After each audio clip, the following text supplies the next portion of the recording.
A very good morning, my dear viewers. Welcome to my YouTube channel. This is Arun Giradi here. Uh, Remaining types of lease we discussed in today's class. Okay, let us discuss the fifth important types of lease, that is single investor need. ಏಕ ಹೂಡಿಕೆ ವ್ಯಕ್ತಿಗೆ ಸಂಬಂಧಪಟ್ಟಂಥ ಗೇಣಿ ಅಂದರೆ ಏನು ಅಂತ, ಏಕ ಹೂಡಿಕೆದಾರನ ಗೇಣಿ ಅಂತ, single investor lease. The name itself indicate that there are only two parties to the lease transaction. One is a lessor and another one is a lessee. ನೋಡಿರಿ, ಇಲ್ಲಿ ಇಬ್ಬರು ವ್ಯಕ್ತಿಗಳ ನಡುವೆ ನಡೀತಕ್ಕಂಥ ಟ್ರಾನ್ಸಾಕ್ಷನ್ಗೆ ಲೀಸ್ ಅಂತ ಕರಿತೀವಿ ನಾವು. ಯೂಶ್ವಲಿ ಲೆಸ್ಸರ್ ಮತ್ತು ಲೆಸ್ಸಿ ಇರ್ತಾರೆ. ಹಿಯರ್ ದ ಲೀಸಿಂಗ್ ಕಂಪ್ನಿ, ನಾವು lessor, okay, who is a leasing company, lessor, ಅವ್ಗೆ ಲೆಸ್ಸರ್ ಅಂತ ಕರಿತೀವಿ. Lessor fund the entire investment by approximate mix of a debt and equity fund. ಅಂದರೆ ಏನು ಹೇಳ್ತಾರೆ ಅವರು, leasing company grant the fund means investment made by the leasing company means lessor. Lessor ಇದ್ದಂಥವ ಯಾರ ಹೆಲ್ಪ್ನು ತೊಗೊಲಾರ್ದ ಎಂಟೈರ್ ಇನ್ವೆಸ್ಟ್ಮೆಂಟ್ ಅವನೇ ಮಾಡ್ತಾನೆ. ಅಂದರೆ ಯಾರು, ಲೆಸ್ಸರ್ ಅಂದರೆ ಲೀಸಿಂಗ್ ಕಂಪ್ನಿ ಮಾಡ್ತತೆ. ಅಂದರೆ ಅದರಲ್ಲಿ ಡೆಟ್ ಮತ್ತು ಇಕ್ವಿಟಿ ಮಿಕ್ಸ್ ಮಾಡ್ತಾರೆ ಅವರು. ಓಕೆ, ಅಂದರೆ entire investment is made by the lessor ಅನ್ನಂಗೆ ಇದರ ಅರ್ಥ. Complete investment is made by the lessor by combining debt and equity. ಆಮೇಲೆ debt is raised by the leasing company to finance the asset without recourse to lessee.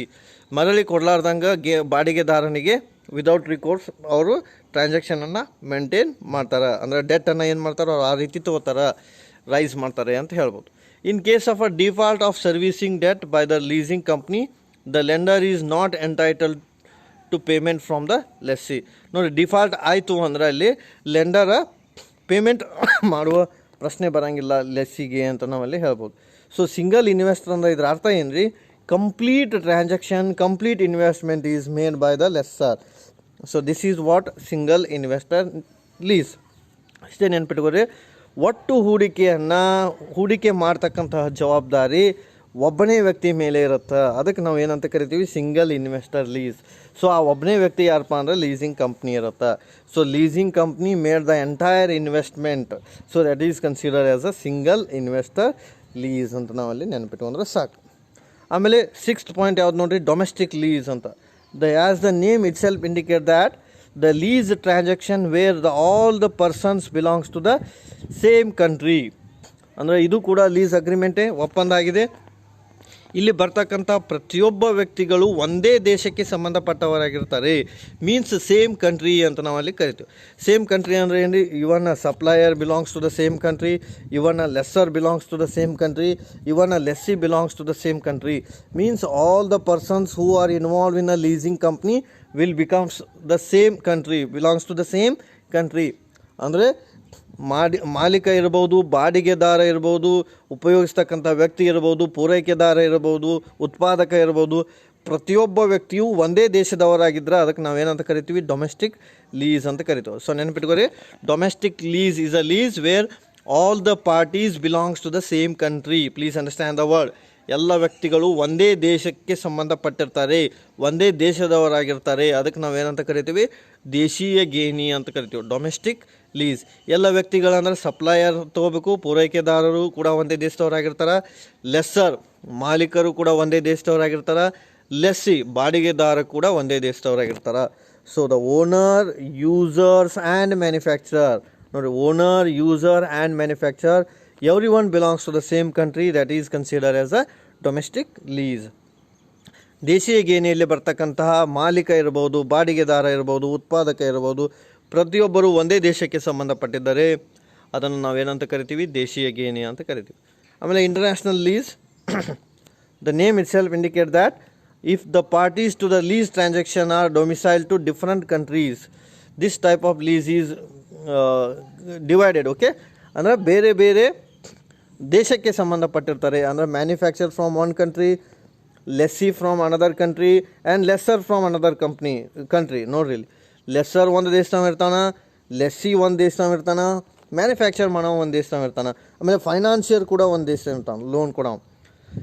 ನೋಡಿರಿ, loan Kodava, ಉತ್ಪಾದನೆ ಮಾಡವ, ಮಾಲೀಕ, ಬಾಡಿಗೆದಾರ, ಎಲ್ಲರೂ ಬೇರೆ ಬೇರೆ ದೇಶದವ್ರು ಇದ್ದರು ಅಂದ್ರೆ ಅದಕ್ಕೆ ನಾವು ಏನಂತ ಕರಿತೀವಿ, ಇಂಟರ್ನ್ಯಾಷನಲ್ ಲೀಸ್ ಅಂತ ನಾವಲ್ಲಿ ಕರಿತೀವಿ. ಇಂಟರ್ನ್ಯಾಷನಲ್ ಲೀಸ್ ಒಳಗೆ ಎರಡು ಬರ್ತಾವೆ usually, import lease and cross border lease ಅಂತ ನಾವಲ್ಲಿ ಕರಿತೀವಿ. ಇಂಪೋರ್ಟ್ ಲೀಸ್ ಅಂದ್ರೆ ಆಮದು ಗೇಣಿ ಅಂತ ಕರಿತೀವಿ. ಕ್ರಾಸ್ ಬಾರ್ಡರ್ ಲೀಸ್ ಅಂದ್ರೆ ವಿದೇಶಿ ಗೇಣಿ ಅಂತ. ಇಂಪೋರ್ಟ್ ಲೀಸ್ ಅಂದ್ರೆ ಏನ್ರಿ, here the lessor and lessee are same country. Okay, import ಮಾಡ್ಬೋದು, but the equipment supplier is located in different country. ನೋಡಿರಿ, ಇಕ್ವಿಪ್ಮೆಂಟ್ ಅಂದ್ರೆ ಮಷಿನರಿನ ಪೂರೈಕೆ ಮಾಡ್ತಕ್ಕಂಥ ವ್ಯಕ್ತಿ ಬೇರೆ ದೇಶದವನಾಗಿರ್ತಾನೆ ಅಂತ ನಾವಲ್ಲಿ ಹೇಳ್ಬೋದು. ಆಮೇಲೆ ಲೆಸ್ಸರ್, ಓನರ್ ಏನು ಮಾಡ್ತಾನೆ ಅಂದರೆ ಇಂಪೋರ್ಟ್ ಮಾಡ್ತಾನೆ ಅಸೆಟನ್ನು. Owner want to import the asset and lease it to the lessee. ಅಂದರೆ ಇದರ ಅರ್ಥ ಏನು ರೀ, owner will take the asset from someone manufacture who is belongs to other country and he is importing the asset and he is giving the someone on rental basis. ನೋಡಿರಿ, ಆ ಅಸೆಟನ್ನು ಅವ ಬಾಡಿಗೆ ಅಲ್ಲ, ಬೇರೆ ದೇಶದಿಂದ ಏನು ಮಾಡ್ತಾನೆ, import ಮಾಡ್ಕೋತಾನೆ, ಆಮದು ಮಾಡ್ಕೋತಾನೆ. ಉತ್ಪಾದನೆ ಬೇರೆ ಕಡೆ ಆಗಿರ್ತೈತೆ. ಅದು ಉತ್ಪಾದನೆ ಬೇರೆ ಕಡೆ ಆಗಿದ್ದಾಗ ಆ ಅಸೆಟನ್ನು ಇವ ತರಿಸ್ಕೊಂಡು ಯಾರಿಗೆ ಬಾಡಿಗೆ ಕೊಡ್ತಾನೆ ರೀ, ಬಾಡಿಗೆದಾರನಿಗೆ ಅವ ಏನು ಮಾಡ್ತಾನೆ ರೀ, ಆ ಅಸೆಟನ್ನು ಬಾಡಿಗೆ ಕೊಡ್ತಾನೆ. ಸೊ ಅದಕ್ಕೆ ನಾವೇನಂತ ಕರಿತೀವಿ, ಇಂಪೋರ್ಟ್ ಲೀಸ್ ಅಂತ ಕರಿತೀವಿ. ನೋಡಿ, ಆ ವರ್ಡ್ ಒಳಗೆ ಆನ್ಸರ್ ಐತಿ. ಇಂಪೋರ್ಟ್ ಅಂದ್ರೆ ತರಿಸೋದು, ಟೇಕನ್ ಅಂತ. Okay, we are suppose to taken the asset on the basis of usage ಅಂತ. ಯೂಸೇಜ್ ಮೇಲೆ ಅವ ಏನು ಮಾಡ್ತಾನೆ, ಇಂಪೋರ್ಟ್ ಮಾಡ್ಕೊತಾನೆ. ಆಮೇಲೆ ಕ್ರಾಸ್ ಬಾರ್ಡರ್ ಲೀಸ್ ಅಂತ ನಾವಲ್ಲಿ ಕರಿತೀವಿ. ಕ್ರಾಸ್ ಬಾರ್ಡರ್ ಲೀಸ್ ಅಂದರೆ ಏನು ರೀ, ವಿದೇಶಿಗೆ ಸಂಬಂಧಪಟ್ಟಂತಹ ಗೇಣಿ ಕ್ರಾಸ್ ಬಾರ್ಡರ್ ಲೀಸ್ ಅಂತ. Here when the lessor and lessee are from different country, ಬೇರೆ ಬೇರೆ ದೇಶಕ್ಕೆ ಸಂಬಂಧಪಟ್ಟಿರ್ತಾರೆ. Here the supplier is immaterial.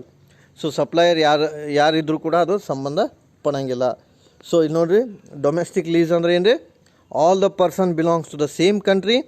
ಒಂದೇ ದೇಶದವರಾಗಿರ್ತಾರೆ ಎಲ್ಲರೂ, ಅಂದ್ರೆ ಸಪ್ಲೈಯರ್, ಲೆಸ್ಸರ್, ಲೆಸ್ಸಿ. ಇಲ್ಲಿ ಏನಿರ್ತೈತೆ ರೀ, ಇಂಟರ್ನ್ಯಾಷನಲ್ ಲೀಸ್ ಒಳಗೆ all the persons belongs to different country, lessor, lessee and supplier. ಇಷ್ಟು ನೆನ್ಪಿಟ್ಕೊಂಡ್ರೆ ಸಾಕು. ಆಮೇಲೆ